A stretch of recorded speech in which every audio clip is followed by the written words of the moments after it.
வணக்கம். ஆகாசவாணி.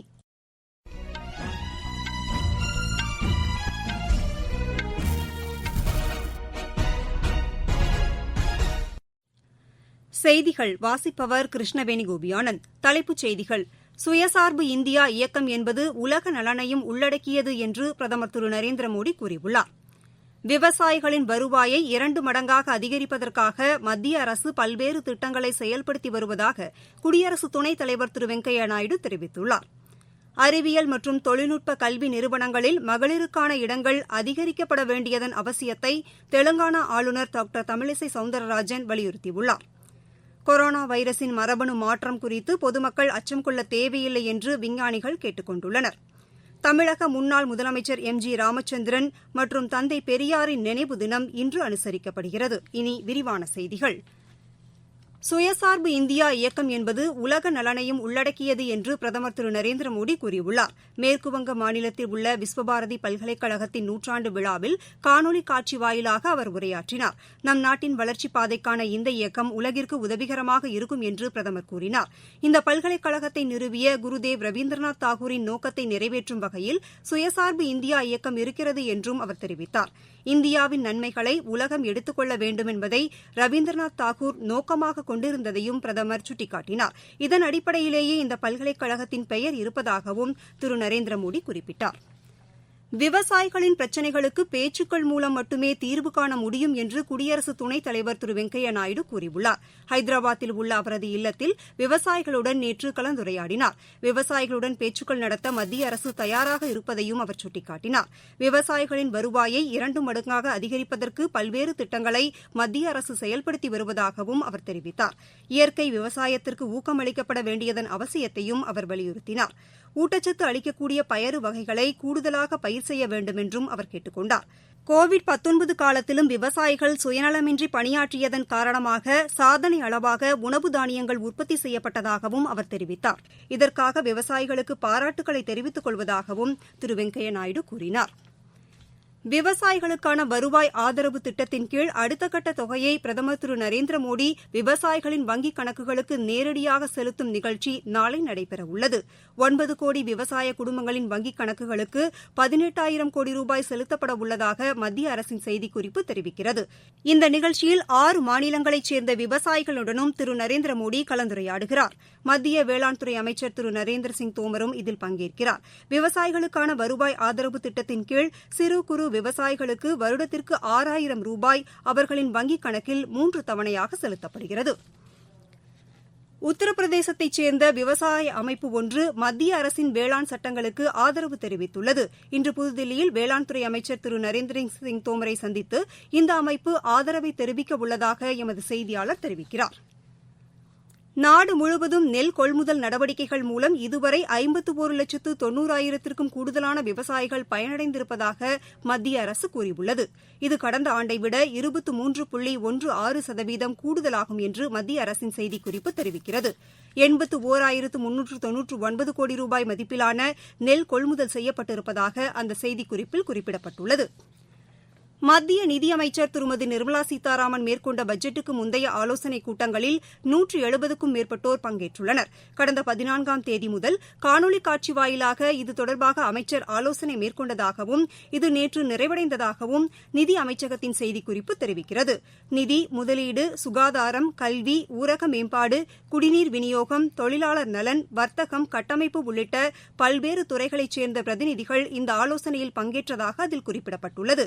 இந்த ஆலோசனைக் கூட்டத்தில் பங்கேற்ற அனைவருக்கும் திருமதி நிர்மலா சீதாராமன் நன்றி தெரிவித்துள்ளார். வரும் நிதியாண்டிற்கான பட்ஜெட்டில் இந்த ஆலோசனைகளை சேர்ப்பது குறித்து பரிசீலித்து நடவடிக்கை எடுக்கப்படும் என்றும் அமைச்சர் உறுதியளித்தார்.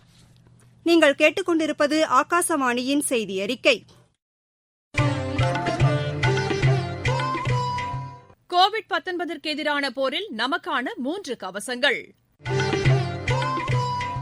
முகக்கவசம் அணிவோம், தனிநபர் இடைவெளியை கடைபிடிப்போம், கை மற்றும் முக சுத்தம் பராமரிப்போம். சுயசார்பு இந்தியா இயக்கத்தை எட்டுவதில் மகளிர் முக்கிய பங்கு வகிப்பார்கள் என்று தெலங்கானா ஆளுநர் திருமதி தமிழிசை சவுந்தரராஜன் தெரிவித்துள்ளார். சர்வதேச அறிவியல் திருவிழாவை ஒட்டி பெண் விஞ்ஞானிகள் மற்றும் தொழில் முனைவோர்களுக்கான மாநாட்டை காணொலி காட்சி வாயிலாக தொடங்கி வைத்து அவர் பேசினார். அறிவியல் மற்றும் தொழில்துறையில் மகளிர் கூடுதலாக பங்கு வகிக்க வேண்டியதன் அவசியத்தையும் அவர் வலியுறுத்தினார். பொறியியல் மற்றும் தொழில்நுட்ப கல்வி நிறுவனங்களில் மகளிருக்கான இடங்கள் அதிகரிக்கப்பட வேண்டுமென்றும் டாக்டர் தமிழிசை சவுந்தரராஜன் கேட்டுக் கொண்டார். இந்த நிகழ்ச்சியில் பேசிய மத்திய மகளிர் மற்றும் குழந்தைகள் மேம்பாட்டுத்துறை அமைச்சர் திருமதி ஸ்மிருதி இரானி பெண் விஞ்ஞானிகளின் எண்ணிக்கை அதிகரிக்கப்பட வேண்டும் என்றார். அறிவியல் ஆராய்ச்சி பணிகளில் மகளிர் அதிகம் பங்கு வகிப்பதற்கு கூடுதல் ஊக்கம் அளிக்கப்பட வேண்டும் என்றும் அவர் கேட்டுக் கொண்டார்.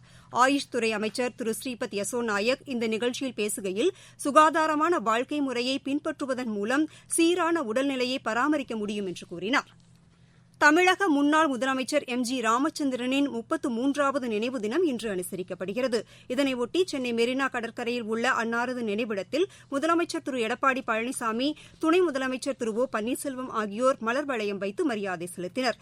இந்த நிகழ்ச்சியில் மாநில அமைச்சர்கள், கட்சியின் நிர்வாகிகள் மற்றும் பலர் பங்கேற்றனர். அஇஅதிமுக ஒருங்கிணைப்பாளர் திரு ஓ பன்னீர்செல்வம் தலைமையில் உறுதிமொழியும் ஏற்றுக் கொண்டனர். தந்தை பெரியாரின் நினைவு தினம் இன்று அனுசரிக்கப்படுகிறது. சென்னை பெரியார் திடலில் உள்ள அன்னாரது நினைவிடத்தில் திராவிடர் கழகத் தலைவர் திரு கி வீரமணி மலர்தூவி மரியாதை செலுத்தினார். அண்ணா சாலையில் உள்ள பெரியாரின் சிலைக்கு திமுக தலைவர் திரு மு க ஸ்டாலின் உள்ளிட்ட தலைவர்கள் பலர் மாலை அணிவித்து மரியாதை செலுத்தினர். கோவிட்-19 பரவலை கட்டுப்படுத்துவதற்கு முகக்கவசம் அணிவதை பொதுமக்கள் தவறாமல் பின்பற்ற வேண்டுமென்று மக்கள் நல்வாழ்வுத்துறையின் முதன்மைச் செயலர் டாக்டர் ராதாகிருஷ்ணன் கேட்டுக் கொண்டுள்ளார். சென்னை விமான நிலையத்தில் செய்தியாளர்களிடம் பேசுகையில் அவர் இவ்வாறு கூறினார். இங்கிலாந்தில் புதிய வகை வைரஸ் கண்டுபிடிக்கப்பட்டதை அடுத்து கண்காணிப்பு நடவடிக்கைகள் மேலும் தீவிரப்படுத்தப்பட்டுள்ளதாகவும் அவர் தெரிவித்தார். தமிழ்நாட்டுல இருந்து சில பேர் வேற ஏதாவது நாடில் தங்கி இருந்து ஒரு 3 நாளுக்கு பிறகு வேற ரூட்ல வரலாம். அதையும் ஒவ்வொரு ஏர்லைன்ஸையும் கான்டாக்ட் பண்ணி நாங்க எடுக்க சொல்லிருக்கோம். தமிழ்நாட்டை பொறுத்தவரை RT-PCR டெஸ்ட் குறைக்காம செஞ்சுட்டு இருக்கோம். 1100 வழியா தான் வருது. காய்ச்சல் சர்வேலன்ஸ் தொடர்ந்து மாண்பு முதலமைச்சர் பண்ண சொல்லிருக்காங்க. சுகாதாரத்துறை அமைச்சரும் அந்தந்த பகுதியில் ஆய்வு மேற்கொள்றாங்க. பொதுமக்கள்கிட்ட எங்களோட அன்பான கருத்துங்க, இந்த நேரத்தில் நம்ம இவ்வளோ இஷ்யூ சொன்னா கூட மாஸ்க் போட்டுக்கிறது இல்ல. பயணிகளை பார்த்தேன், சில நேரத்தில் பஸ் டிரைவர் கண்டக்டர் போட்டுக்கிறது இல்ல, இங்க பணி செய்யும் போது போட்டுக்கிறது இல்ல. அத நம்ம ரொம்ப ஸ்ட்ரிக்ட்டா சொல்றோங்க. இது ஒரு வேரியன்ட், மாறுபாடு விட்ட ஒரு வைரஸ். சவுத் ஆப்பிரிக்கால வேரியன்ட். அந்த வேரியன்ட் எதுவா இருந்தாலும் நமக்கான சொல்யூஷன் இப்போதைக்கு தடுப்பூசி வரும் வரை மாஸ்க் போட்டுக்கிறது, தள்ளி நிக்கிறது, கை கழுவுறது, இதை நம்ம ரொம்ப இன்சிஸ்ட் பண்றோம். இங்க கார்கோ ஹேண்ட்லர்ஸ், என்ட்ரி பாயிண்ட் எல்லா இடத்துலயும் பிபி போட சொல்லியிருக்கோம். கொரோனா வைரஸ் மரபணு மாற்றம் குறித்து பொதுமக்கள் அச்சம் கொள்ள தேவையில்லை என்று விஞ்ஞான் பிரச்சார் அமைப்பின் முதுநிலை விஞ்ஞானி திரு தாபி வெங்கடேஸ்வரன் கேட்டுக் கொண்டுள்ளார். எமது செய்தியாளரிடம் பேசுகையில் அவர் இவ்வாறு கூறினார். இந்த நாவல் கொரோனா வைரஸை பொறுத்த வரைக்கும் கடந்த டிசம்பர் மாதம் முதல் முறையாக சீனாவில் ஊஹான்ல இனம் கண்ட பிறகு அங்க இருக்கக்கூடிய ஒரு நோயாளியினுடைய உடல்ல இருந்த வைரஸை எடுத்து மரபணு வரிசை செஞ்சிட்டோம். அதான் முதல் வரிசை. அந்த வரிசையிலிருந்து கணக்கு போட்டுட்டே வரும்போது இன்றைக்கு விஞ்ஞானிகள் என்ன சொல்றாங்கன்னா, சுமார் 15 நாளைக்கு ஒரு முறை இதுல மரபணு மாற்றம் ஏற்படுது அப்படிங்கிறாங்க. இன்னி வரைக்கும் சற்றேறக்குரிய 5574 மரபணு மாற்றங்கள் கொண்ட வகை வகையான கொரோனா வைரஸை இனம் கண்டுவிட்டார்கள். இதுக்கு பேர் வேரியன்ட் அப்படின்னு ஆங்கிலத்துல சொல்லுவாங்க, தமிழ்ல வேற்றுருவம் அப்படின்னு சொல்றோம். அதுக்கும் ஸ்ட்ரெயின் அப்படின்னு சொல்லுவாங்க, அதாவது தனி இனம், புதிதாக உருவாக்கக்கூடிய ஒரு தனி இனம். அதுக்கும் பெரிய வேறுபாடு இருக்கு. இதுவரைக்கும் கண்டுபிடிச்சிருக்கக்கூடிய நாவல் கொரோனா வைரஸினுடைய பல்வேறு மரபணு மாற்றங்கள் எதுவும் புது ஸ்ட்ரெயின் இல்லை என்பதை ரொம்ப தெளிவாக விஞ்ஞானிகள் சொல்றாங்க. அதே மாதிரிதான் இதுவும் ஒரு சின்ன மாற்றம். இதனால பெருசா பீதி கொண்டு அச்சப்பட வேண்டிய அவசியம் எதுவும் இல்லை. இது ஒரு சாதாரணமா இயல்பா நடக்கக்கூடிய ஒரு கொரோனா வைரஸ் நடக்கக்கூடிய மாற்றம் தான். கோவிட்-19 தடுப்பு மருந்து விநியோகம் தொடர்பான முன்னேற்பாட்டு பணிகள் குறித்து தில்லி முதலமைச்சர் திரு அரவிந்த் கெஜ்ரிவால் இன்று ஆலோசனை மேற்கொள்கிறார். சுகாதாரத்துறை அமைச்சர் மற்றும் அதிகாரிகள் பங்கேற்கும் இந்த ஆலோசனைக் கூட்டத்தில் தடுப்பு மருந்து விநியோகம் குறித்து விரிவாக விவாதிக்கப்படவுள்ளது. உத்தரப்பிரதேசத்தில் பள்ளி பொதுத் தேர்வுகள் குறைக்கப்பட்ட பாடத்திட்டத்தின் அடிப்படையில் நடத்தப்படும் என்று அம்மாநில அரசு அறிவித்துள்ளது. இதன்படி 9 முதல் 12ஆம் வகுப்பு வரை படிக்கும் மாணவர்களுக்கு 70% பாடத்திட்டத்தின் அடிப்படையில் தேர்வு நடத்தப்படும் என்று தெரிவிக்கப்பட்டுள்ளது. கோவிட்-19 காரணமாக இந்த நடவடிக்கை எடுக்கப்பட்டுள்ளதாக அம்மாநில அரசு தெரிவித்துள்ளது. மீண்டும் தலைப்புச் செய்திகள். சுயசார்பு இந்தியா இயக்கம் என்பது உலக நலனையும் உள்ளடக்கியது என்று பிரதமர் திரு நரேந்திரமோடி கூறியுள்ளார். விவசாயிகளின் வருவாயை 2 மடங்காக அதிகரிப்பதற்காக மத்திய அரசு பல்வேறு திட்டங்களை செயல்படுத்தி வருவதாக குடியரசு துணைத் தலைவர் திரு வெங்கையா நாயுடு தெரிவித்துள்ளார். அறிவியல் மற்றும் தொழில்நுட்ப கல்வி நிறுவனங்களில் மகளிருக்கான இடங்கள் அதிகரிக்கப்பட வேண்டியதன் அவசியத்தை தெலங்கானா ஆளுநர் டாக்டர் தமிழிசை சவுந்தரராஜன் வலியுறுத்தியுள்ளார். கொரோனா வைரஸின் மரபணு மாற்றம் குறித்து பொதுமக்கள் அச்சம் கொள்ள தேவையில்லை என்று விஞ்ஞானிகள் கேட்டுக் கொண்டுள்ளனர். தமிழக முன்னாள் முதலமைச்சர் எம் ஜி ராமச்சந்திரன் மற்றும் தந்தை பெரியாரின் நினைவு தினம் இன்று அனுசரிக்கப்படுகிறது. இத்துடன் இந்த செய்தியறிக்கை நிறைவடைந்தது.